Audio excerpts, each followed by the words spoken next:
Hello students. आज हम लोग पढ़ेंगे ऑब्जेक्टिव ऑफ बिजनेस। मैंने पिछली क्लास में आपको बिजनेस ऑर्गेनाइजेशन की के फीचर्स और कंपोनेंट ऑफ बिजनेस मैंने बता दिए थे। और इस क्लास में हम लोग क्या पढ़ेंगे कि बिजनेस के ऑब्जेक्टिव्स क्या होते हैं और मेन तो ये ऑब्जेक्टिव ही है आज के लिए। और इसमें भी जितने भी और भी टॉपिक्स हैं आज हम लोग क्या करेंगे, डिस्कस करेंगे उसके बारे में कि बिजनेस में कितने सारे ऑब्जेक्टिव्स होते हैं और क्या क्या चीज़ें और भी बिजनेस के अंदर इन्वॉल्व होती हैं। तो पहली चीज है, आज पहला टॉपिक है इसका ऑब्जेक्टिव ऑफ बिजनेस। ओके, ठीक है।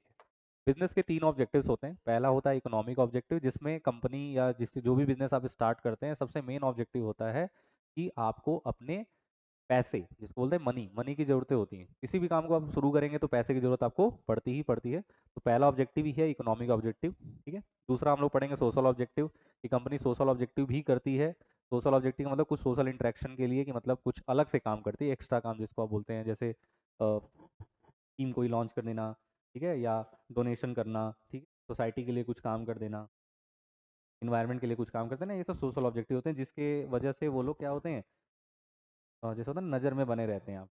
का सर्वाइवल काफ़ी लॉन्ग टर्म के लिए चलता है। और एक होता है पर्सनल या ह्यूमन ऑब्जेक्टिव, जिसमें हम लोग पढ़ेंगे क्या, कि कंपनी अपने एम्प्लॉयज़ को सही रखने के लिए या उनको कंट्रोल करने के लिए क्या क्या चीज़ें करती है, ठीक है। ये सब तीनों ऑब्जेक्टिव्स होते हैं कि कंपनी को बेहतर बनाने के लिए या बिजनेस को बेहतर बनाने के लिए। तो पहला क्या था बेटा, हेडिंग, पहला जो मेन ऑब्जेक्टिव है जिसको हम लोग बोलते हैं इकोनॉमिक ऑब्जेक्टिव, इसलिए देखो लिखा है most important objective of business are economic in nature. It includes, ये इकोनॉमिक ऑब्जेक्टिव करते क्यों है, पहला काम है सर्वाइवल, ठीक है। हर कंपनी चाहती है कि उसका जो बिजनेस है वो लॉन्ग टर्म के लिए चले। कोई भी फर्म हो, कोई भी ऑर्गेनाइजेशन हो, इंडिविजुअल भी हो, सारे लोग चाहते क्या है कि मेरा जो बिजनेस है वो क्या हो, लॉन्ग टर्म के लिए चले, ठीक है। तो पहला काम है, कोई भी बिजनेस अगर होगा तो वो सर्वाइवल चाहती है। सर्वाइवल के लिए क्या करना पड़ेगा, कम से कम कॉस्ट बियर करे।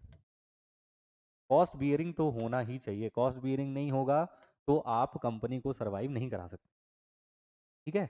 और कॉस्ट बियर करे और अर्न प्रॉफिट भी हो जाए, ठीक है। जैसे 1 लाख आपने लगाया, ठीक है, तो अगर 2 लाख इस पे कमा गए हैं आप, तो यानी इसके बीच का जो गैप है 1 लाख रुपए, ये आपका क्या है, प्रॉफिट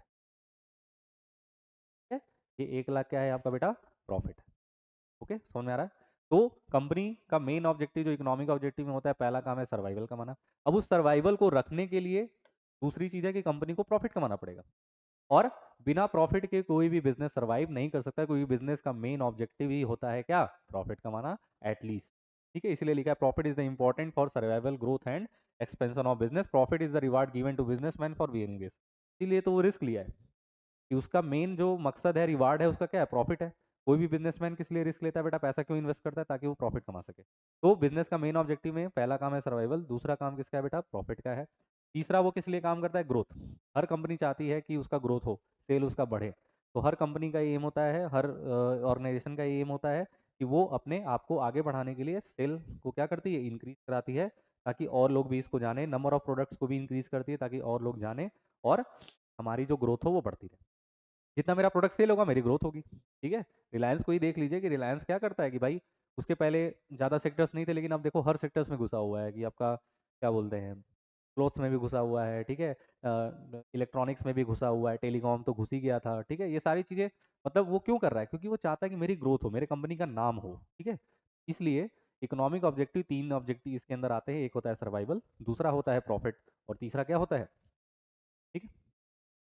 दूसरा ऑब्जेक्टिव का नाम क्या है बेटा, सोशल ऑब्जेक्टिव, ठीक है, जिसमें आप कंज्यूमर पे ध्यान देते हैं, कस्टमर पे, लोगों, अपने लोगों पे ध्यान देते हैं जिनके लिए आप प्रोडक्ट बनाते हैं। भाई प्रोडक्ट अपने लिए तो बनाएंगे नहीं कि खुद ही बना रहे हैं, खुद ही यूज़ कर रहे हैं, उससे प्रॉफिट कमा रहे हैं, ऐसा तो कभी होता नहीं। प्रोडक्ट जो भी आप बनाते हैं आप कस्टमर के लिए बनाते हैं, कंज्यूमर के लिए बनाते हैं, ठीक है। तो सोशल ऑब्जेक्टिव में पहला ही है supply desired quality of product, कि आप वही प्रोडक्ट बनाएंगे जो कंज्यूमर डिमांड करता है। और क्वालिटेटिव प्रोडक्ट बनाना है, घटिया नहीं। आप प्रोडक्ट जो भी बना के देंगे, अगर वो सामने वाले को चाहिए, तो उसका क्वालिटी क्या होना चाहिए, बेस्ट होना चाहिए, ठीक है। तो कंज्यूमर की डिमांड जैसी होगी, उसी के बेसिस पे आपको क्या करना पड़ता है, प्रोडक्ट बनाना पड़ता है। उसकी प्राइसिंग भी अच्छी रखनी पड़ती है ताकि लोग उसको आसानी से ले सकें, ठीक है।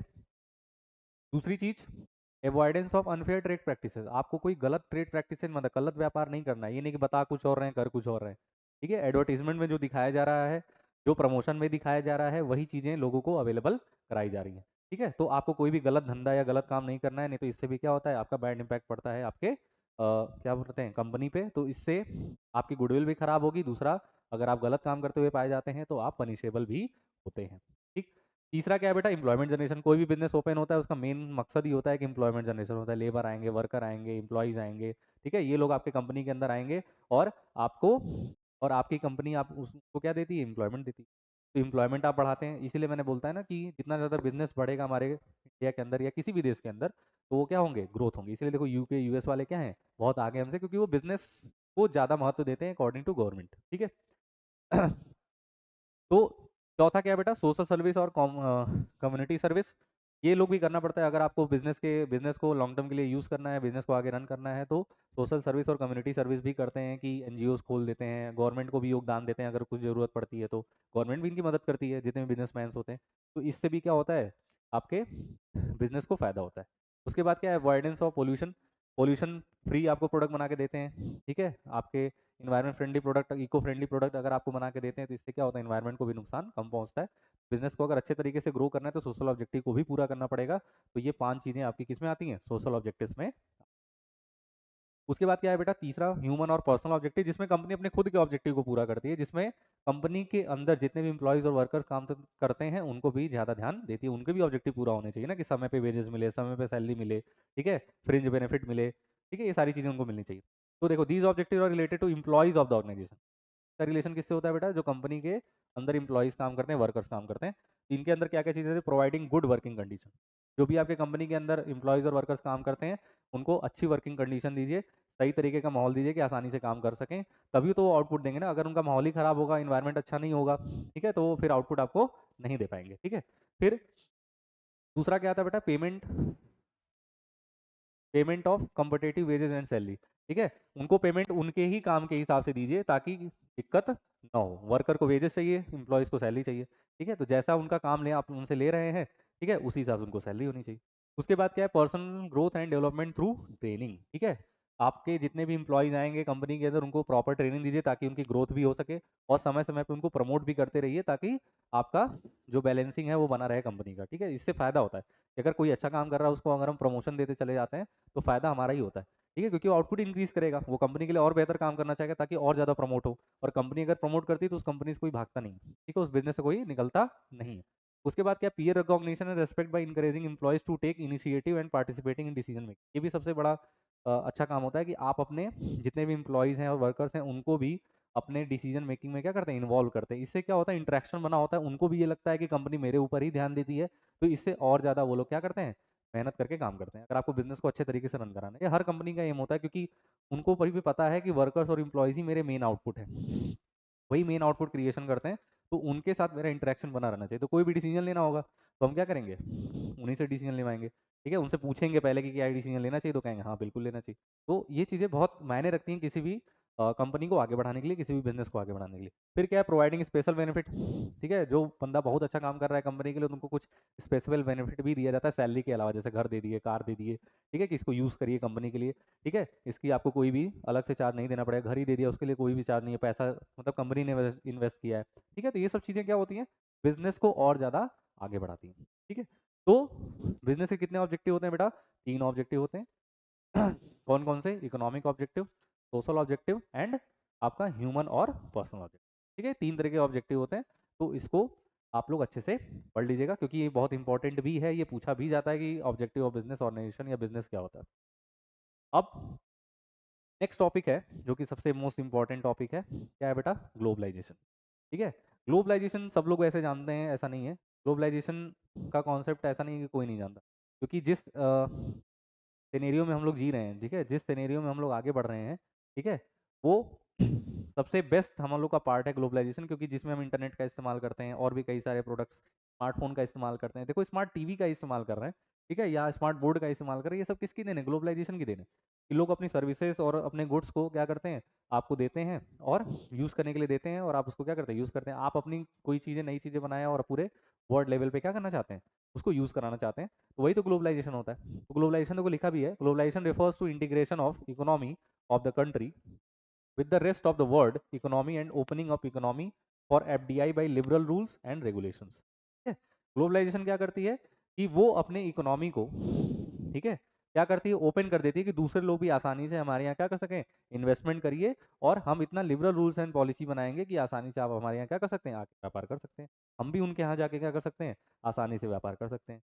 जैसे पहले बहुत रूल्स एंड रेगुलेशन होते थे, ठीक है, जिनको पार करके आपको दूसरे देश में जाना होता था, तो वहाँ अगर आपको बिजनेस करना है तो बहुत दिक्कत होती थी। लेकिन अभी क्या है कि आसानी से आप किसी भी देश में जा सकते हैं और बिजनेस क्या कर सकते हैं, रन करा सकते हैं। इसलिए देखो लिखा है, globalisation attempts to establish links in such a way that the happening in India, हम क्योंकि इंडिया से मतलब है, be influenced by events happening miles away, it is turning the world into one whole और क्रिएटिंग बॉर्डरलेस वर्ल्ड। क्योंकि globalisation का मतलब ही है कि बॉर्डरलेस वर्ल्ड बनाइए, ठीक है, कि कहीं भी अगर मुझे व्यापार करने जाना होगा, बिजनेस करने जाना होगा, कुछ भी नया बताना होगा, तो हमें आसानी से वहां जाने का मौका मिलेगा, और हम वहां जाके क्या करेंगे, अपनी सारी जो भी इन्वेंटिंग है या कुछ भी नया चीज़ें मैं बताना चाहता हूँ, तो मैं वहां जाके क्या कर सकता हूँ, लॉन्च कर सकता हूँ, और अपने देश को आगे बढ़ा सकता हूँ। ठीक है, बाहरी देश भी आसानी से यहाँ पे आके क्या करते हैं, अपने बिजनेस को स्टार्ट करते हैं, रन कराते हैं, और फिर उसको आगे बढ़ा। ठीक है। हाँ। उसके बाद क्या, अकॉर्डिंग टू आईएमएफ, इसको तो बारे में जानते हैं, इंटरनेशनल मॉनेटरी फंड, जो कि फंड प्रोवाइड करता है देशों को। तो according to IMF, globalisation stands for growing economic interdependence of countries world wide through increasing volume and variety of cross border transaction in goods and services and international capital flows, and also through the more rapid and wide spread diffusion of technology. ठीक है, कि globalisation का कहना यही है कि हम world wide में क्या करना चाहते हैं, अपने वॉल्यूम को इंक्रीज करना चाहते हैं, क्रॉस बॉर्डर लेस बनाना चाहते हैं, कि मतलब आसानी से किसी भी देश में आए जा सके, कोई दिक्कत ना हो, और गुड्स का लेन देन हो, गुड्स एंड सर्विसेज का मेन तो यही है ना, कि मेरा कॉन्सेप्ट वहां जाना चाहिए, वहां का कॉन्सेप्ट मेरे पास आना चाहिए। ठीक है, तो ये सब चीजें किस में आती है, और कैपिटल का फ्लोज हो, क्योंकि जितना ज्यादा हम फॉरेन से अपने यहाँ देश में पैसा लगाएंगे, फॉरेन कैपिटल बढ़ेगा, हम उस दूसरे देश में पैसा लगाएंगे तो वहां के लिए फॉरेन कैपिटल बढ़ेगा, और हमारा क्या होगा, नाम होता है। ठीक है, तो तेजी से अगर आपको अपने इकोनॉमी को आगे बढ़ाना है ना, तो ग्लोबलाइजेशन आपको करना ही पड़ेगा, कि आप ये चाहते हैं कि मेरा प्रोडक्ट जो है वो हमारे यहाँ तो बिकता ही है, बाहर भी बिके, बाहर के लोग भी जाने, बाहर भी इस टेक्नोलॉजी का नाम हो, तो इससे और भी ज़्यादा आपका क्या होता है, इकोनॉमी एक्सपेंड होती है। तो ग्लोबलाइजेशन ने क्या क्या चीज़ें ग्रोन किए, देखो ग्लोबलाइजेशन है grown due to advance in, पहला है कि इंटरनेशनल ट्रेड इससे बढ़ता है, ठीक है, अपना सामान दूसरी जगह भेजेंगे और भी कई जगह जाएगा और टेक्नोलॉजी जाएगी। इससे आपका एफडीआई बढ़ता है, फॉरेन डायरेक्ट इन्वेस्टमेंट, ठीक है, दूसरे देश आपके देश में पैसा लगाते हैं या अपनी टेक्नोलॉजी को आपके यहाँ ट्रांसफर करते हैं, तो उससे आपका ही विकास होता है, तो फॉरेन डायरेक्ट इन्वेस्टमेंट बढ़ता है। कम्युनिकेशन सिस्टम स्ट्रॉन्ग हो जाता है इससे, कम्युनिकेशन सिस्टम क्या हो जाता है, इससे स्ट्रॉन्ग हो जाता है। ठीक है, टेक्नोलॉजिकल एडवांसमेंट हो जाती है, टेक्नोलॉजी हमारी एडवांस हो जाती है, पहले हम लोग कीपैड फोन यूज़ करते थे, धीरे धीरे देखो स्मार्टफोन, टैबलेट्स, कई सारी चीज़ें इस्तेमाल करने लगे। ठीक है, तो ये सब किसकी देन है बेटा, ग्लोबलाइजेशन की देन है। फिर पॉपुलेशन मोबिलिटी, पॉपुलेशन भी फिर क्या हो जाती है, उस हिसाब से होने लगती है, क्योंकि जैसी पॉपुलेशन होती है उसी हिसाब से हम उनके लिए प्रोडक्ट भी बनाते हैं, क्योंकि पॉपुलेशन को नीड हमेशा बदलती रहती है, तो हम भी उन्हीं के हिसाब से क्या करते हैं, आपका प्रोडक्ट बनाते रहते हैं। तो ग्लोबलाइजेशन क्या करता है, इस चीज़ को बहुत ज़्यादा तेज़ी से आगे बढ़ाता है। ठीक है, अच्छा, इकोनॉमिकली देखो आगे क्या लिखा हुआ है, ग्लोबलाइजेशन इन्वॉल्व, वही सी लिखा हुआ है, ग्लोबलाइजेशन के अंदर क्या क्या चीज़ें इन्वॉल्व होती हैं, goods, services, the economic resources of capital, technology, data, and also the expansion of global market liberalise the economy. अगर हम globalisation economic activities of the exchange of goods and funds, कि जिसमें हम क्या करते हैं कि गुड्स का लेन देन, सर्विसेज का लेन देन, इकोनॉमिक रिसोर्स ऑफ कैपिटल का लेन देन, टेक्नोलॉजी का लेन देन, ठीक है, डाटा, ठीक है, अपने मार्केट को ग्लोबल मार्केट बनाना। ठीक है, ये सब चीज़ें किसकी देन है बेटा, ग्लोबलाइजेशन की देन होती है। Removal of cross border trade barriers has made formation of global market more feasible.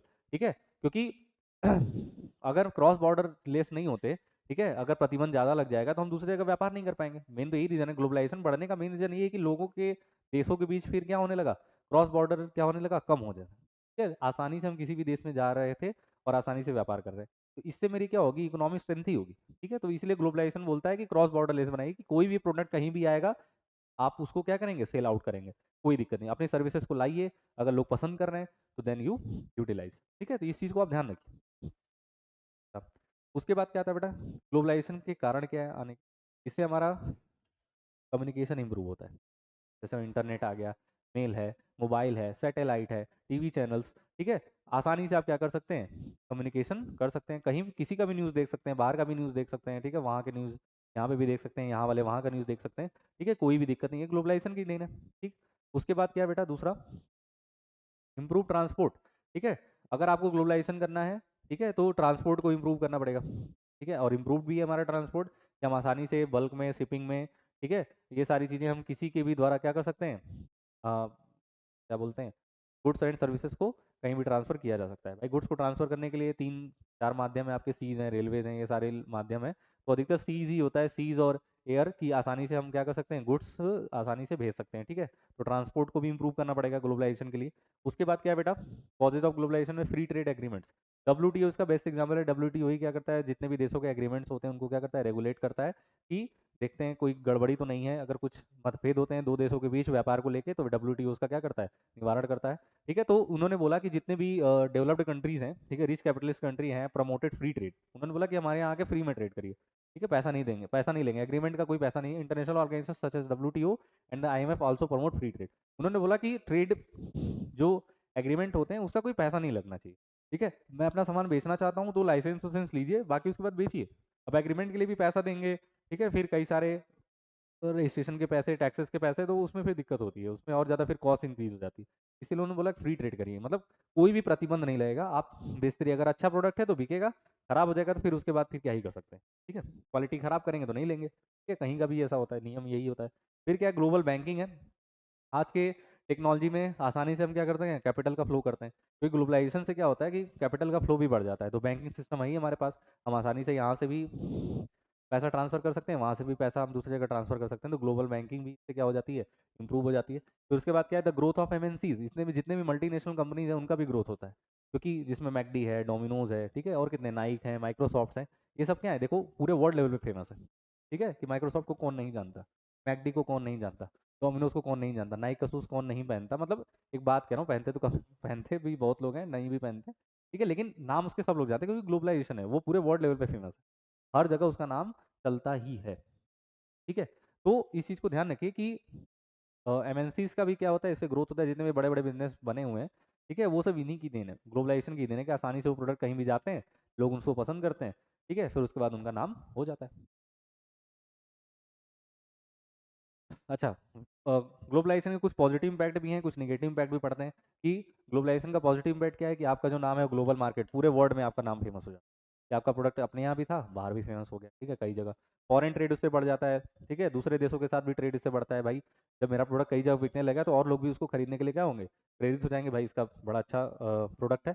Transfer of resources, अब अपना ही रिसोर्सेज का ट्रांसफर कर रहे हैं ना, ठीक है, जो भी मेरे पास रिसोर्सेज हैं अवेलेबल है, ठीक है, उस प्रोडक्ट को बना के हम क्या कर रहे हैं, आपको दे रहे हैं, ठीक है। तो आपका भी फायदा है, मेरा भी फायदा हो रहा है, ठीक है। फॉरेन इन्वेस्टमेंट बढ़ जाता है, ये तो सबसे मेन इसका क्या बोलते हैं, टारगेट होता है ग्लोबलाइजेशन का, कि फॉरेन इन्वेस्टमेंट बढ़ता है, बाहर के लोग यहाँ आएंगे तो अपना पैसा इन्वेस्ट करेंगे, तो इन्वेस्टमेंट बढ़ जाएगा, ठीक है। कंपटीशन बढ़ जाता है डोमेस्टिक कंट्री के साथ, ठीक है, डोमेस्टिक बिजनेसों के साथ क्या हो जाता है, आपका कंपटीशन बढ़ जाता है, वो भी अच्छा फिर गुड्स बनाने लगते हैं, क्योंकि उनको जब मिलेगा कि भाई बाहर से आके ये अच्छा प्रोडक्ट बना रहा है, लोग उसको खरीद रहे हैं, तो अगर मुझे सर्वाइव करना है तो मैं भी क्या करूंगा, प्रोडक्ट बनाऊंगा। अभी तक तो मैं ही, मेरा कंपटीटर कोई नहीं था, लेकिन अब क्या हो गए, कई सारे फॉरेन कंपनीज हो गए जो कि क्या कर रहे हैं, आपका प्रोडक्ट अच्छा बना के लोगों को दे रहे हैं, और लोग उसको खरीद भी रहे हैं। तो आप क्या करेंगे, जितने भी डोमेस्टिक इंडस्ट्रीज हैं वो क्या करेंगे, आपका वो वो भी बिजनेस अच्छा करना चाहते हैं, ठीक।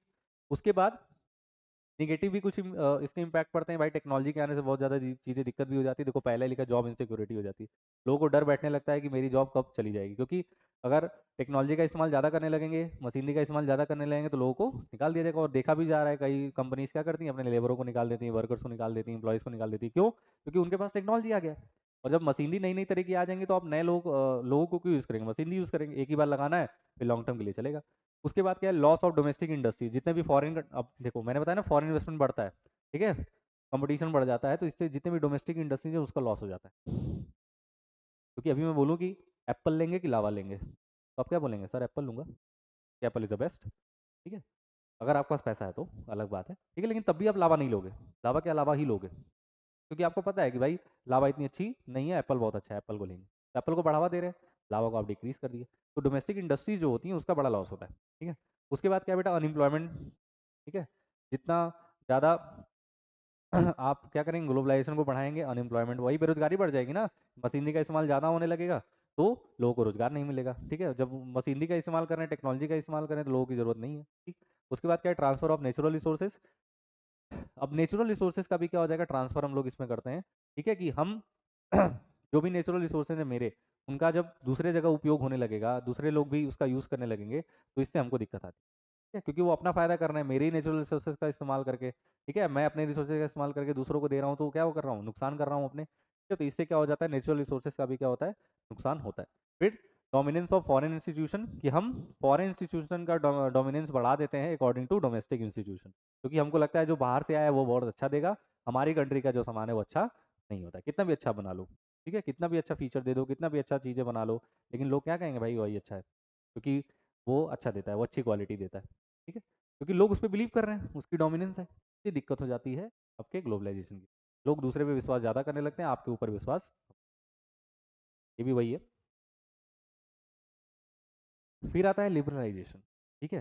देखो लिबरलाइजेशन का मतलब, लिबरलाइजेशन से ही तो ग्लोबलाइजेशन है, क्योंकि जब हमने अपने रूल्स एंड रेगुलेशन में क्या करेंगे, थोड़ा सा लिबरल होंगे, थोड़ा सा कम लगाएंगे रूल्स एंड रेगुलेशंस, तभी लोग तो क्या करेंगे, इन्वेस्टमेंट करेंगे। अगर मैं बहुत स्ट्रिक्ट रूल्स एंड रेगुलेशन बना देता हूँ तो क्या हो जाएगा, दिक्कत हो जाएगा। तो वही चीज़ देखो लिखा है, liberalisation means removal of unnecessary controls and restriction on business, कि जो मैंने अननेसेसरी मतलब सुना नहीं गलत है, उसका कोई मतलब नहीं, अगर मैं उसको हटा देता हूँ और उसके रेस्ट्रिक्शन को हटा देता हूँ, तभी ये क्या कहलाएगा, लिबरलाइजेशन कराएगा। It involves removal of entry and growth restriction on the private sector enterprises and end of licence permit and quota, ठीक है, कि मैं ना कोई लाइसेंस का दिक्कत रखूंगा, ना कोई परमिट का दिक्कत रखूंगा, ना कोई कोटेशन का दिक्कत रखूंगा, ठीक है, और कोई भी रेस्ट्रिक्शन नहीं लगाऊंगा प्राइवेट इंडस्ट्रीज में, तो उसी को बोलते हैं लिबरलाइजेशन, कि आसानी से आप हमारे देश में आइए, इंडस्ट्रीज को लगाइए, ठीक है, और प्रॉपरली चलिए, इसी को बोला जाता है क्या, लिबरलाइजेशन, ठीक है। इसका पर्पस क्या होता है बेटा, to unlock the economic potential of the country by encouraging private sector and MNCs to invest and,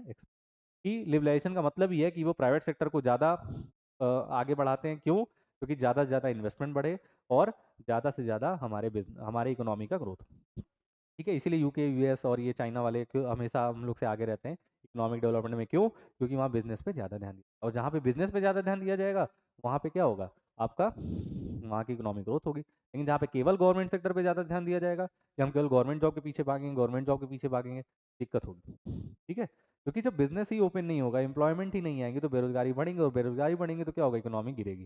लेकिन अगर बिजनेस ओपन होता है तो एक बिजनेस से कई सारे लोगों को रोजगार मिलता है, तो इससे क्या होता है, आपकी इकोनॉमी स्ट्रेंथ होगी। तो लिबरलाइजेशन कॉन्सेप्ट अच्छा है। अच्छा, लिबरलाइजेशन मींस देखो वही लिखा है, reduction of government controls on private sector. Liberalisation का मेन ही मतलब ही होता है गवर्नमेंट का कंट्रोल प्राइवेट सेक्टर से क्या हो जाएगा, कम हो जाएगा। With the announcement of industrial policy 1991 में पहली इंडस्ट्रियल पॉलिसी आई थी, the private sector is given more freedom from government control. इसके बाद से प्राइवेट सेक्टर को बहुत सारे फ्रीडम मिल गया कि आप आसानी से व्यापार कर सकते हैं, लाइसेंस आपका कम, रेगुलेशन कम कर दिया, लाइसेंस फ्री है, परमिट फ्री है, कोटेशन फ्री है, ठीक है, तो ये सारी चीज़ें उन्होंने हटा दी, तो आसानी से प्राइवेट सेक्टर वाले हमारे यहाँ के क्या करने लगे, इन्वेस्टमेंट करने लगे। अब इसके दो इम्पैक्ट इसके भी देखो, सबके आपको पॉजिटिव और निगेटिव इम्पैक्ट पढ़ने ही पढ़ने हैं, ठीक है, लिबरलाइजेशन का हो गया, ग्लोबलाइजेशन का हो गया, कुछ भी आपको सबका पॉजिटिव और निगेटिव इम्पैक्ट पढ़ना ही पढ़ना है। वही positive and negative impact of liberalisation, देखो देखते हैं। पॉजिटिव इम्पैक्ट क्या है बेटा, increase in the share of India's export in world trade. Liberalisation से पहला फायदा हो जाता है कि इंडिया का शेयर क्या हो गया, वर्ल्ड ट्रेड में, एक्सपोर्ट में बढ़ गया, ठीक है। अब भाई लिबरलाइजेशन का मतलब क्या है कि आसानी से हम क्या करेंगे, कहीं भी जाके बिजनेस कर सकते हैं, कहीं भी प्रोडक्ट बेच सकते हैं। तो जब वहाँ की पॉलिसी धीरे धीरे कम होती गई तो हम बाहर भी सामान भेजने लगे, अपने अभी तक क्या कर रहे थे, अपने ही देश में सामान भेज रहे थे, अब बाहर की पॉलिसी लिबरलाइज हो गई तो आसानी से हम दूसरे जगह भी अपने प्रोडक्ट को बेचते हैं और प्रॉफिट कमाते हैं। फिर क्या है बेटा, increase in foreign direct investment, ठीक है, लिबरलाइजेशन की वजह से फॉरेन वाले भी, दूसरे देश भी वाले हमारे यहाँ के क्या करने लगे, आसानी से इन्वेस्टमेंट करने लगे। फिर क्या है, favourable of balance of payment, इससे हमारा बैलेंस ऑफ पेमेंट सुधरने लगा, ठीक है, कि जब पैसा ज़्यादा आएगा, ठीक है, एक्सपेंसेस कम होंगे तो बैलेंस ऑफ पेमेंट हमेशा क्या होगा, बराबर होगा, ठीक है। इंक्रीज ऑफ एम्प्लॉयमेंट, ज़्यादा से ज़्यादा इन्वेस्टमेंट बढ़ेगा, बिजनेस ओपन होगा तो क्या होगा, एम्प्लॉयमेंट भी इंक्रीज होगा, ठीक है। इंक्रीज इन आउटपुट, अब भाई एम्प्लॉयमेंट बढ़ेगी तो आउटपुट भी बढ़ेगी, ठीक है, जब इन्वेस्टमेंट बढ़ता है तो बिजनेस ज़्यादा से ज़्यादा ओपन होगा तो उतना ही ज़्यादा आउटपुट भी increase। लेकिन इसके कुछ निगेटिव इम्पैक्ट, वैसे पॉजिटिव ही चल रहा है। बिगिनिंग ऑफ हेल्थ कंपटीशन, ठीक है, कि देखो बिजनेस ओपन करने का मतलब ये नहीं है कि आप इस चीज सबके हेल्थ को खत्म कर देंगे, ऐसा नहीं, क्योंकि सब लोग हेल्दी रहना चाहेंगे, क्योंकि बिजनेस ओपन हुआ है, तो अगर मैं इंप्लॉय हूँ तो मैं हमेशा क्या रहना चाहूंगा, हेल्दी कंपटीशन। तो हेल्दी कंपटीशन बढ़ जाता है, लोग ज़्यादा से ज़्यादा हेल्दी रहना चाहते हैं काम करने के लिए, ठीक है। Import of best technology, globalisation की वजह से हम दूसरी टेक्नोलॉजी को भी इस्तेमाल करने लगे हैं, तो बाहर की भी इस टेक्नोलॉजी को इस्तेमाल करने लगे हैं, तो आसानी से हम बेस्ट टेक्नोलॉजी का इस्तेमाल कर सकते हैं, ठीक है। जैसे होता नहीं कि आपके पास वो टेक्नोलॉजी नहीं है तो आप इंपोर्ट कर लीजिए, ये तो बहुत आसानी चीज़ है ना। डिक्रीज इन करप्शन, अब देखो बिजनेस जो करेगा वो करप्शन कम करेगा, ऐसा कहते हैं लोग, लेकिन ऐसा होता नहीं है। लेकिन करप्शन कम हो जाता है, क्योंकि वहाँ पे लोग मेहनत से काम करते हैं, ठीक है, मेहनत से सारी चीज़ें कमाते हैं, ठीक है, तो यहाँ पे करप्शन की भी संभावना क्या हो जाती है, कम हो जाती है, ठीक है। नए नए इंटरप्रेन्योर की शुरुआत हो जाती है, ठीक है, जैसे मोदी जी ने बोला कि आत्मनिर्भर बनिए, तो आत्मनिर्भर का मतलब है कि इंटरप्रेन्योर बनिए, ठीक है। तो इंटरप्रेन्योर जितना हमारे नए नए बंदे चले जाएंगे और उनको देख के और भी नए इंटरप्रेन्योर बनेंगे, तो इससे हमारा ही फायदा है, ठीक है। फिर एक चेक ऑन इन्फ्लेशन, महंगाई पर अंकुश लगेगा, क्योंकि बिजनेस जितना ज़्यादा ओपन होगा, ठीक है, उतना ही ज़्यादा महंगाई पे अंकुश लगेगा, क्योंकि एक ही प्रोडक्ट कई सारे लोग बना रहे हैं, तो उस प्रोडक्ट की प्राइस क्या हो जाएगी, फिर कम हो जाती है, तो इन्फ्लेशन पे आपकी रोक लग जाती है। जैसे हमारे यहाँ इन्फ्लेशन ज़्यादा है, क्यों है, क्योंकि हमारे यहाँ प्राइवेट सेक्टर पर ज़्यादा ध्यान नहीं दिया जाता, गवर्नमेंट सेक्टर पर ही ज़्यादा ध्यान दिया जाता है, इसलिए दिक्कत बढ़ जाती है, ठीक। हाँ। लेकिन कुछ इसके निगेटिव इम्पैक्ट भी हैं। निगेटिव इम्पैक्ट क्या है बेटा, देखो पहला लिखा है decrease in index of production of pulse oil seeds and fibres, ठीक है, देखो वही लिखा हुआ है कि index number production of pulse oil seeds and आपका क्योंकि देखो जितना ज़्यादा नेचुरल रिसोर्सेज का इस्तेमाल आप करेंगे, अलग अलग कंपनीज आएंगी, तो उससे क्या होगा, हमारे देश के अंदर दिक्कतें बढ़ती हैं, उसकी फिर प्रोडक्शन क्या हो जाती है, कम हो जाती है। क्यों, क्योंकि कई सारे लोग हर चीज़ का इस्तेमाल अलग अलग तरह के लिए करते हैं, ठीक है, तो जब अलग अलग तरह के लिए करेंगे तो दिक्कत क्या हो जाती है, बढ़ जाती है, ठीक है। Decrease in percentage share of agriculture sector in India's export, ठीक है। अब इसमें क्या है कि जो एग्रीकल्चर सेक्टर है उसके एक्सपोर्ट में कमी हो जाएगी, क्यों, क्योंकि हम डोमेस्टिक को ज़्यादा तो यूज़ करेंगे ही नहीं, ठीक है, हम फॉरेन कंट्रीज़ के ही लोगों को ज़्यादा यूज़ करेंगे, फॉरेन कंट्रीज़ के ही प्रोडक्ट को ज़्यादा यूज़ करेंगे, तो एग्रीकल्चर प्रोडक्ट जो है, एग्रीकल्चर सेक्टर जो है, वो धीरे धीरे क्या हो जाता है, लो हो जाता है लिबरलाइजेशन की।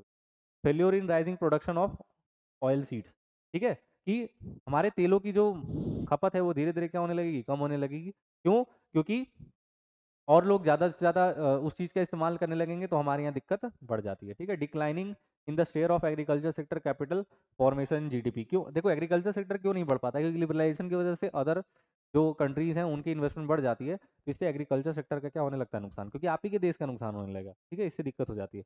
इंक्रीजिंग अनएम्प्लॉयमेंट, ज़्यादा से ज़्यादा टेक्नोलॉजी का इस्तेमाल करेंगे तो अनएम्प्लॉयमेंट बढ़ जाती है, ठीक है, अभी बताए भी थे।